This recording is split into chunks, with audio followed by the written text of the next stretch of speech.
तो गरुड़ जी अपनी सारी कथा कागभुसुंडी जी को बताते हैं कि हमने ऐसा ऐसा सोचा, हमसे बड़ा अपराध हो गया, अब इसका पश्चाताप करना है, बताइए क्या करें। तब कागभुसुंडी जी कहते हैं कि भैया ये आपके साथ ही नहीं हुआ है, हमारे साथ भी हुआ है। कागभुसुंडी जी अपनी कथा बताते हैं, कहते हैं कि जब जब भगवान अवतार लेते हैं अयोध्या जी में, तब मैं 5 वर्ष रह के भगवान की बाल लीलाओं को देखता हूं।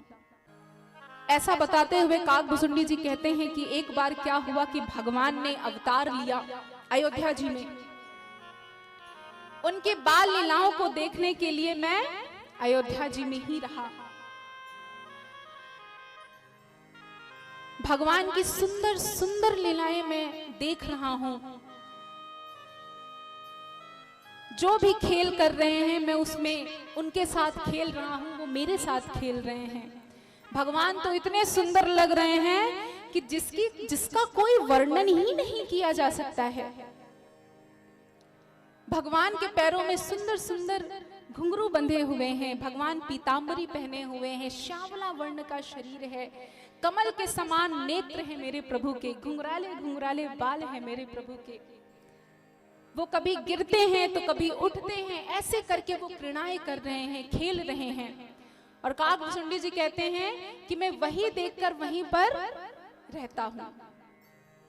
पर कागभुसुंडी जी ने कहा कि ये कुछ ही समय तक हो पाया।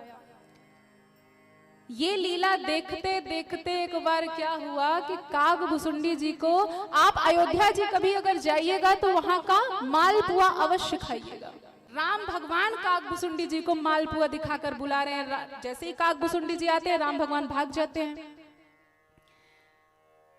फिर कागभुसुंडी जी भागते हैं, राम भगवान तुरंत बुलाते हैं। ऐसा करते करते भगवान को सुंदर सुंदर लीलाएं देखते हैं। और कागभुसुंडी जी बहुत सुंदर से वर्णन करते हुए भगवान के लिए कहते हैं, भगवान इतने सुंदर हैं, इतने सुंदर हैं, इतने सुंदर हैं कि हजारों हजार लाखों लाख कामदेव भी उन पर न्यौछावर हो जाएं, तब भी उनकी सुंदरता नहीं पा सकते।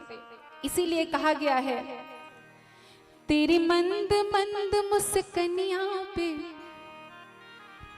तेरी मंद मंद मुस्कनिया पे, बलिहार राघव जी, बलिहार राघव जी।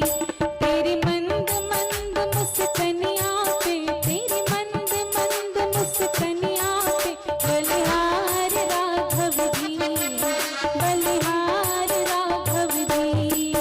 तेरी मंद मंद मुस्कनिया पे, तेरी मंद मंद मुस्कनिया पे, बलिहार राघव जी, बलिहार राघव जी।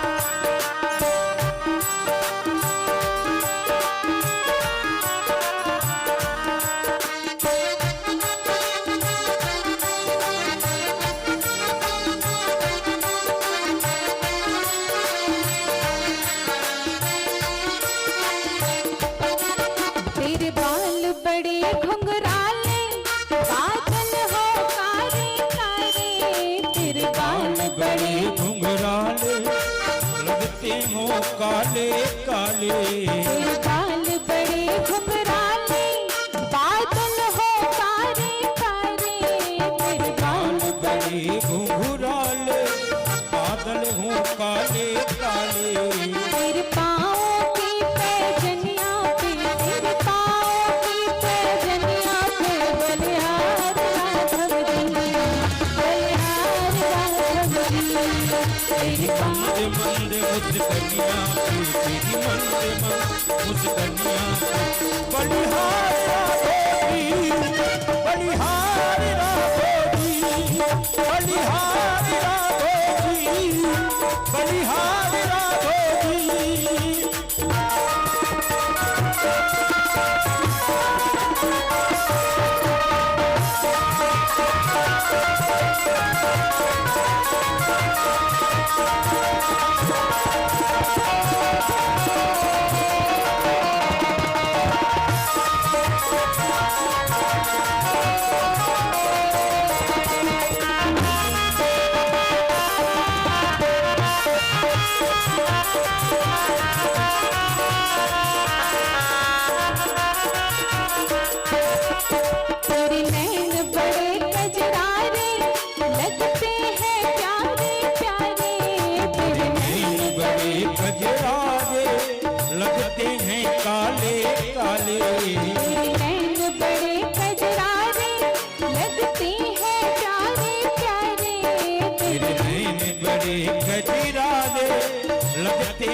प्यारे प्यारे तेरी मधुर मधुर मुस्कनिया पे, तेरी मधुर मधुर मुस्कनिया पे बलिहार राघोजी, बलिहार राघोजी, बलिहार राघोजी, बलिहार राघोजी।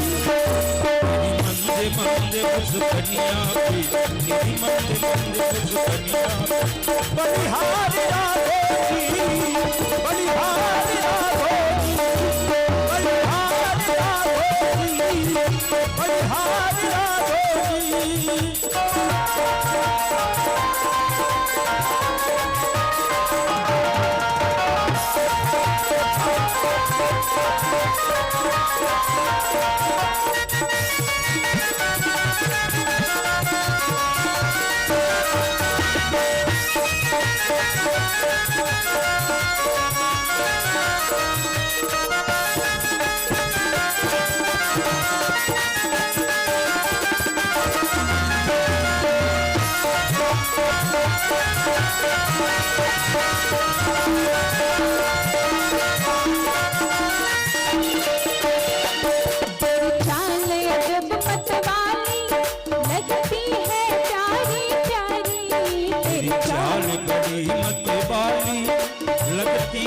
प्यारी प्यारी तेरी चाल बड़ी मतवाली लगती है प्यारी प्यारी, तेरी चाल बड़ी मती वाले लगते हैं प्यारे प्यारे। तेरे पाँव की पैजनिया पे, तेरे पाँव की पैजनिया पे बलिहार राघोजी, तेरी मंदे मंदे मुस्कनिया पे, तेरी मंदे मंदे मुस्कनिया पे बलिहार राघोजी, बलिहार राघोजी, बलिहार राघोजी, बलिहार राघोजी, बलिहार राघोजी, बलिहार राघोजी, बलिहार राघोजी, बलिहार।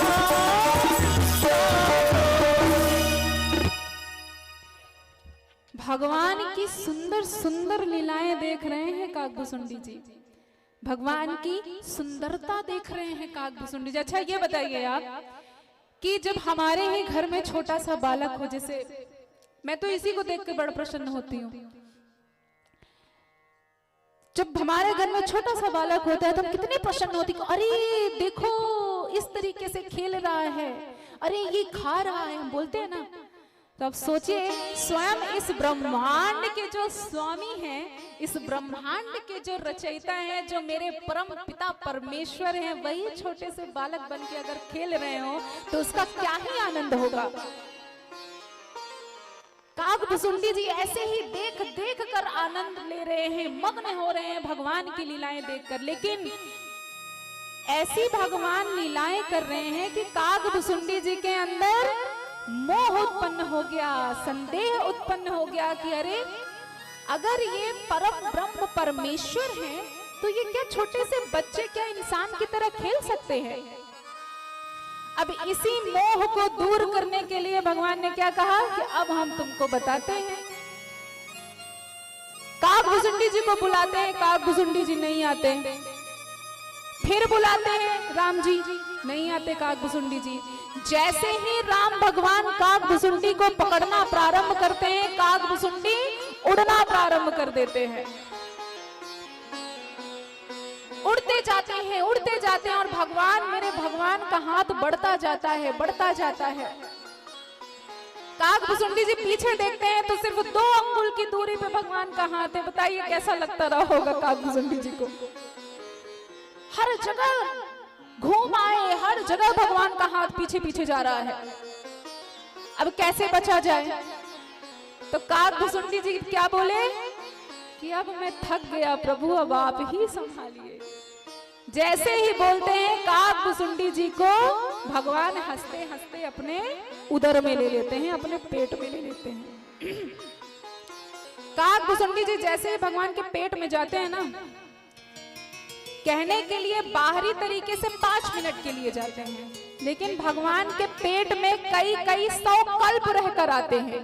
एक कल्प पता है ब्रह्मा जी के 1 दिन के बराबर होता है। 4 अरब 32 करोड़ का दिन होता है एक कल्प। और बताइए 100 कल्प भगवान के उदर में रहकर आते हैं। कई सारे ब्रह्मा विष्णु महेश भगवान के उदर में दिखते हैं। पर्वत पठार मैदान कई सारे ब्रह्मांड भगवान के उदर में कागभुसुंडी जी देख लेते हैं। भगवान के कई सारे अवतार देख लेते हैं उनके उदर में।